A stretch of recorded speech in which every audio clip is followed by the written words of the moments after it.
Hey YouTube.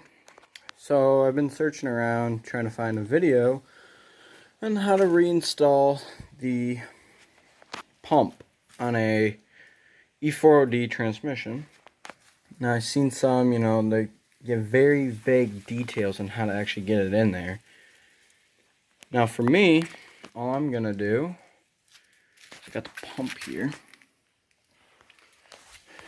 and I use some assembly lube, well, transmission assembly lube, and just some leftover transmission fluid that was already in here. See, in my case, when I did this, when I pulled the pump out, I believe this is called the forward drum. This came with it, which, of course, if you've never torn one of these down, you wouldn't know what to do like I did. So, you kind of just had to do some digging and, make sure it fits in all the clutches that go in there. So, I'm going to get the pump set up here, and I will show you guys some tips that I have found to get it in there. One second. Alright, so now we're down here at the pump. Sorry if the light's a little bad. So what you want to do is, I took some of this assembly lube, and I put it underneath the gasket to help hold the gasket in place.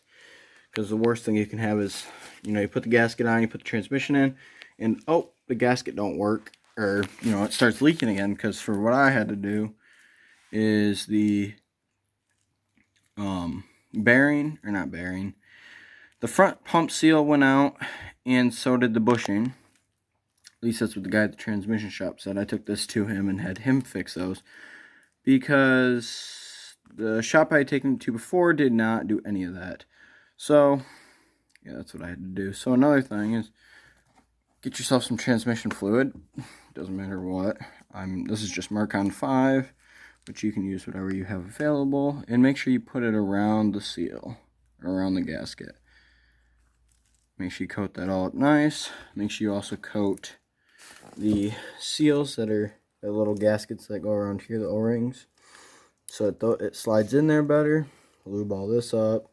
You could even, if you have some assembly lube like I do, just put some, around there, just to make it ease of, going in and, put it anywhere you want practically. From what I've been told, this stuff will turn into transmission fluid once it heats up. So, let me get the pump up here and we'll go from there. So, for me trying to do this before, standing the transmission up, it would probably be your best bet. I have mine with the pan off, which is going to be another tip. I'm going to show you real quick on why it didn't go in there before and why I decided to stand it up. So when you get the pump in here, it's kind of just going to set in here. And I have found if you kind of give it like a wiggle, it's probably not going to work now I'm recording. So you can see it in there. Got some light. So here's the mating surface where you want this seal, your gasket, to set against. Well, before, I had it laying on the ground, you couldn't see any of this. So what you want to do is get it kind of, you should feel at least one click, or one, like it's going to go through the seal real quick. There, if you kind of give it a wiggle, it kind of sits down into the first. And you want to make sure that you get this lined up while it's moving, because after you get it sealed, you won't be able to move it. Another thing I would recommend is taking one of the bolts, or the screws, or whatever you want to call it, sticking it down in there, and make sure that you can at least get it somewhat in there, because you don't want to have to pull the pump out again once you've already done it. So next, I'll show you how I got it to go in further than this. So this is the transmission input shaft, and I just wrapped a towel on the end of it. What you want to do is go around. Oh, see it clicked in there? There's the first one. Okay, but again, make sure you are lined up. So do the screw test again. make sure you can thread one in there and see. I'm not lined up yet.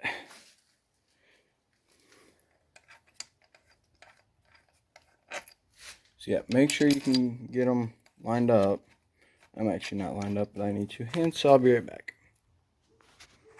Okay, like I said, make sure you can get them in there, because once you have the pump all the way down, you'll have to pull it back out to be able to get it in there. And good thing I did that, because it was off by just a hair. So yeah, you can just put the one in there like that. Not a big deal, leave it loose. Then what you want to do is take whatever you're using. You could use the bottom of a screwdriver, or that's what the guy at the transmission shop told me, but I figured this would be a little more impact and it'd probably be easier. So you just want to kind of tap it around to get it to push down in there. Oh, towel's kind of coming undone. So yeah, don't beat on it, because you don't want it to break it. But as you can see, it's still not quite there. You can kind of, that's no focus. Yeah, it's not there yet, so just give her some more love taps.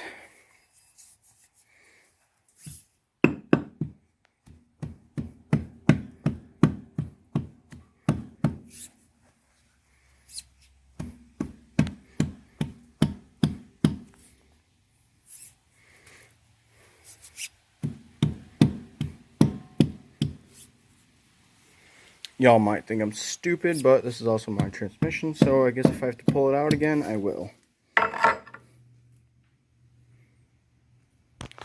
So, what is going on here?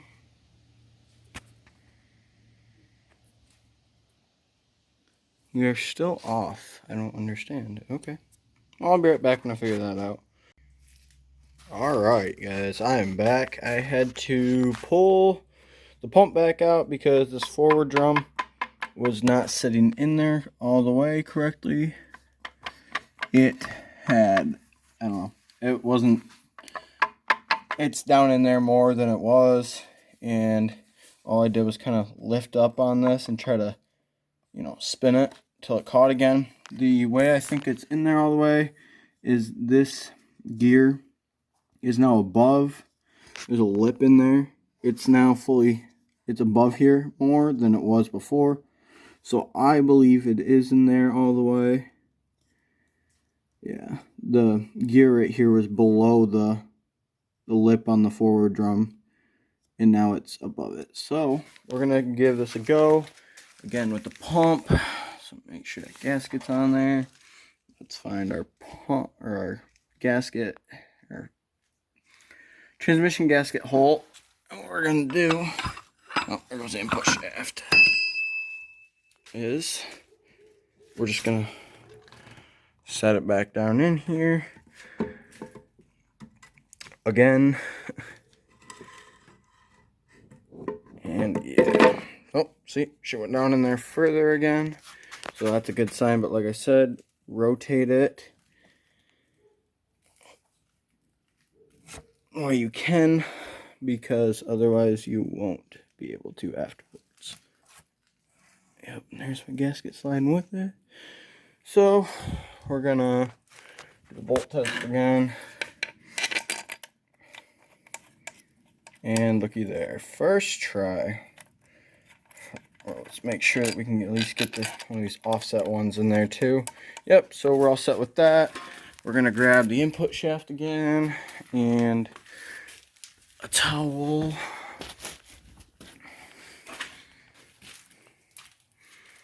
Just gonna lay it in here this time. I'm just gonna give it some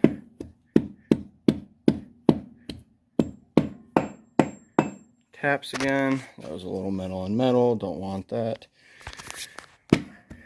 There we go. I think she's seated almost all the way. Yep, that's perfect. Let's see if we can get to focus. Maybe just a tad more, but I want to make sure that it's equally down in there all the way around. otherwise, I'm sure when you install the bolts, yeah, that's perfect. I'm sure when you install the bolts, it'll draw it down, but if you ever had it pull the forward drum out, you do not want to just jam this all back in there and try to put bolts in it, because it will not fully seat. That's what I was running into in before. So I figured, instead of messing everything up again and having to pull it all back out, I would just do it again. Is that grease or shavings? I think that's grease. That would be grease. So yeah. Tips with this again are stand it up. Be a lot easier if your forward drum comes out. But if not, I would still do it standing up. That's what the guy at the transmission shop for me that I went to told me to do.